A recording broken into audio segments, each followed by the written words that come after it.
ඔන්න මං අහනවා. තමුන්නාන්සේලා උත්තර දෙන්න. ශ්‍රී ලංකා රක්ෂණ සංස්ථාව වික්කේ කවුද? චන්ද්‍රිකා. ආසියාතික හොටල් සංස්ථාව වික්කේ කවුද? චන්ද්‍රිකා. රාජ්‍ය ඩිස්ටිලරි සංස්ථාව වික්කේ කවුද? චන්ද්‍රිකා. ලංකා ෂෙල් ගෑස් සමාගම වික්කේ කවුද? චන්ද්‍රිකා. ශ්‍රී ලංකා ටෙලිකොම් සමාගම කවුද? චන්ද්‍රිකා. එයා ලංකා සමාගම කවුද වික්කේ? චන්ද්‍රිකා. බෝගල මිනිරන් සමාගම චන්ද්‍රිකා.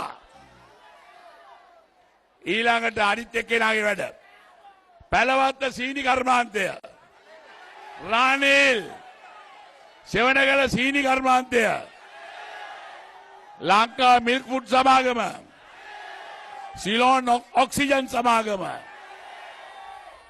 හරි. ශ්‍රී ලංකා රක්ෂණ සංස්ථාවේ ගත්තේ කවුද? ලංකා ෂෙල් ගෑස් සමාගම ආපහු ගත්තේ කවුද? එයා ලංකා සමාගම ගත්තේ කවුද? සෙවණගල පැලවත්ත ගත්තේ කවුද? මම තමයි මම. සහෝදරයා